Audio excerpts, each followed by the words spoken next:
sway. I can hear the merry gypsies play. Mama, mama, look at them go. She's playing with the radio. La la la la la la la. La la la la la la la. And the caravan is all my friends. It will stay with me till the end. Gypsy Robin, sweet and rose, tell me everything I need to know. La la la la la la la. La la la la la la la. Turn your radio. Let me hear the song. Switch on your electric light. Let me know what is really wrong. I long to hold you tight so I can feel you. Sweet lady of the night, I shall reveal you. Turn it up a little higher, radio. Turn it up, so you know, radio. La la la la la la la. La la la la la la la. And the caravan is painted red and white. That means everybody's staying overnight. There's a gypsy playing around the campfire singing praise, and a woman tells us of her ways. La la la la la la la. La la la la la la la. Turn up your radio. Let me hear the song. Switch on your electric light. We can get down to what is really wrong. I long to hold you tight so I can feel you.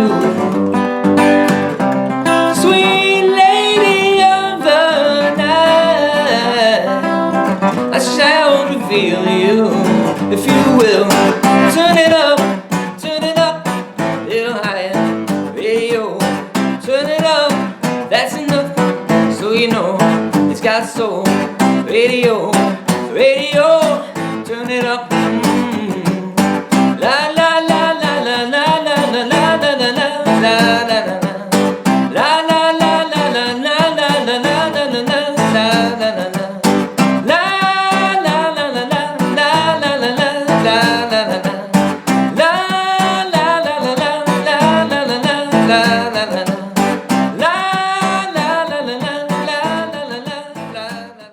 Here are the chords that are needed for the song.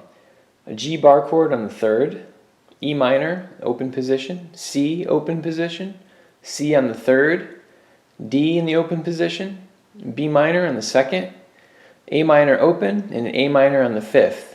That can be played as a 4-note chord shape. Let's take a look at these chords on the guitar. First chord is a G on the 3rd fret, bar chord. I'll also be playing the bottom 4-note form of that chord later in the song.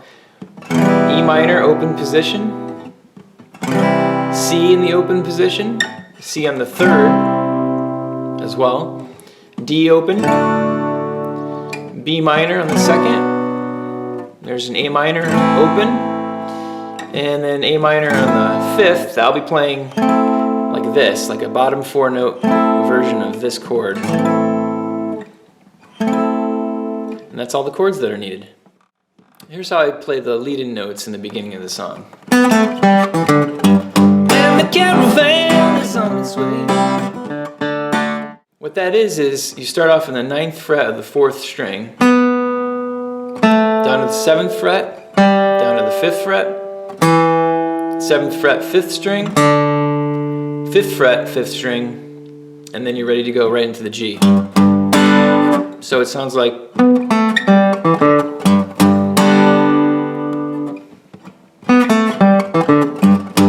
the caravan is on its way. The reason why it's up here, I think it's an octave higher than the recording. The recording might play it in the bass. Yeah, the recording's like, well, you got to go down to a D. And of course, the lowest D on a guitar is here, so you're actually going to have to come up a note. So that's why I play it in this octave, a descending line. And the caravan is on its way. Let's look at the different parts of this song. So the first part of the song is a verse. It starts off like this. And the caravan is on its way. So that chord progression from G to E minor to C to D is a 1-6-4-5, meaning you're starting off in the key of G, you're going down to the E, which is the 6th of that scale, the C is the 4, and the D is the 5, so that's why it's called the 1-6-4-5. Anyway, the strumming pattern is kind of like.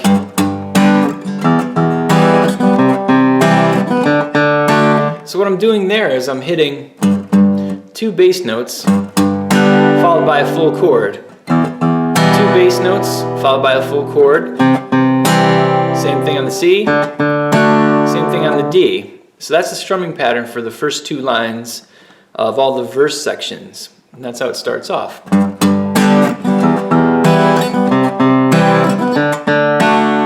After that, it switches the chord pattern. You go to a C, down to a B minor, down to an A, and then back to G again. So that's the 4, 3, 2, 1 chord, if you assign numbers to these chords. But you can see the strumming pattern is the same. Bass note twice, full chord, bass note, full chord, bass note, and down to the full chord. And then we go to a little part that's like la la la la la la la.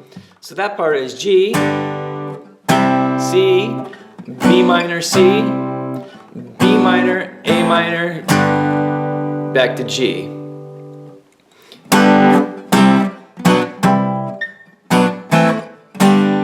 So it's basically 1 strike per chord on that part.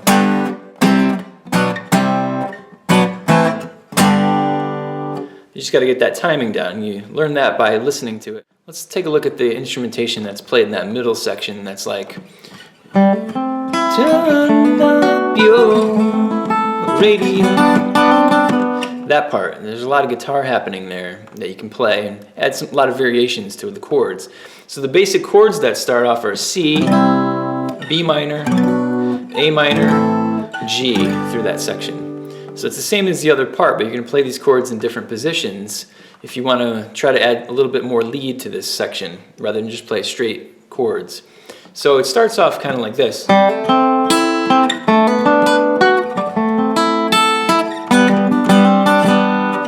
So what that is here's a C shape. Remember that C shape here on the 3rd fret? Well, you've got the 3 notes in that chord, strings 2, 3, and 4, happening right there. So there's a little hammer on that happens like that.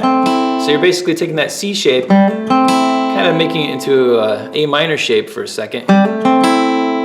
And then here's a B minor shape up here on the 7th. So what you're doing is kind of hammering on that 9th fret note on the 4th string and then arpeggiating down the chord.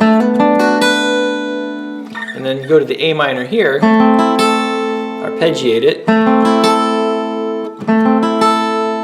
and then you go to that mini G shape, and then you're adding a suspended 4th, meaning you're adding your pinky finger to the 3rd string up here on the 5th fret. So it starts off basic like that.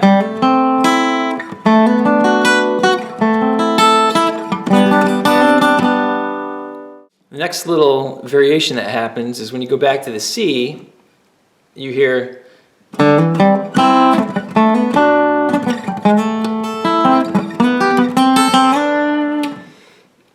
so what's happening there is, based again off that C shape here, you're kind of walking into it with a little hammer-on. So what I'm doing there is I'm actually starting off on the 5th fret here, the 5th string, hammering onto the 2nd fret, and actually I'm striking strings 4 and 5 at the same time.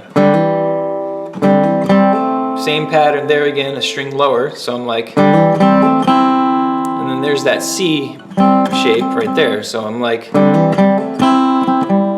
and then I've slid up again, hammering on that B minor note on the 4th string, and then I'm hitting strings 2 and 3 right after that. So once again it sounds like, and then I'm off to the A minor. The A minor there I'm sliding into, and then I'm pulling off this 7th fret note up here on the 1st string, adding it to my arpeggiation of the chord. So,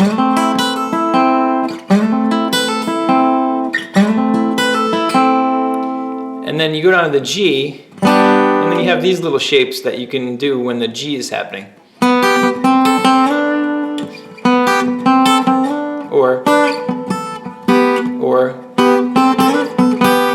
So it's that G shape right there, but you're playing strings 1 and 3, going up to like an A minor on strings 1 and 3, B minor on 1 and 3. So these shapes right here can be played with at the time that that G is happening. So for example, those are little things that get thrown in, or a descending run. So the G, once again the C, B minor, A minor, to the G. So you're playing lead lines over those rhythm chords that are happening in the background. So C, B minor, A minor, G.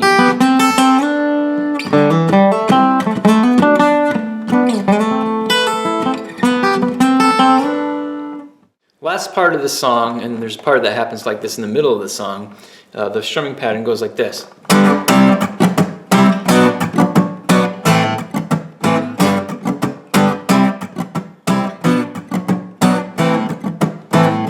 So the chords there are G to C, C to B minor to A minor to G.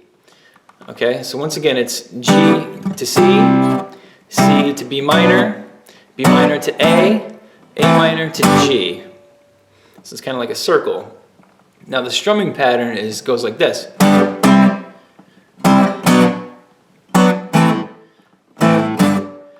But it's hard to count that and sing it at the same time. So you kind of got to build some muscle memory to do that. One of the ways I started counting this was to just do like 1, 2, down, up, down, 1, 2, down, up, down, 1, 2, down, up, down, 1, 2, down, up, down, 1, 2, down, up, down, 1, 2, down, up, down, 1, 2, down, up, down, 1, 2, down, up, down. So my right hand was going up and down the whole time. And I'm just hitting muted notes for like a down, up, down stroke between each to keep the time. Because if you just do it in standalone, you got to kind of tap your foot or something to keep that time going, or bob your head or do something. I prefer to just keep down, up, down like that, and in a way it fills in the guitar a little bit. So I do that.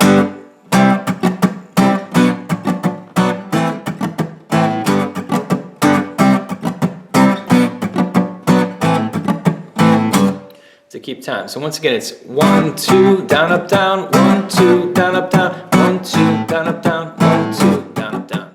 To make the muted notes, when you fret a note like this, the chord, like for example this G chord, I'm fretting the notes, playing the chord, but if I just loosen up my left hand and just keep the shape but float it and kind of like just touch the strings, that's how you get those muted notes. So when I go to the C, I'm just muting the notes that way. My hand is still in the C shape, but I'm not fretting the notes, I'm not applying any pressure. Same when I go to the B minor. My hand is just kind of positioned in a B minor shape, but now I can hit muted notes. And when I go to the A minor, you can't do that with the A minor because you've got open notes there on the fretboard. So what you do is you kind of make a different shape. See, I'm covering the notes when I do it on the A minor. And then I go back to the G, of course, everything's covered.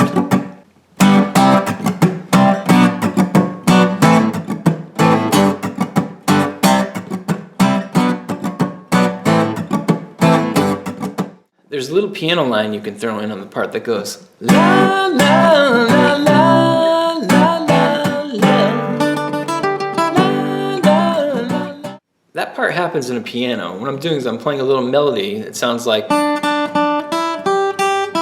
up here on the second string and first string of the G chord that I have fretted. So what I'm doing is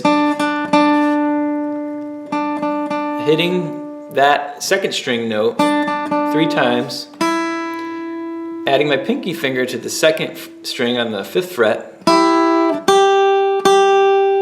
hitting twice on the first string note again, and then back down to that pinky finger, second finger note.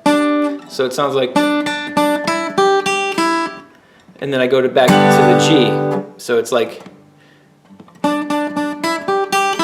la la la la. La la la la la la la la. That little line only happens one time on that la la la part. So you go around twice.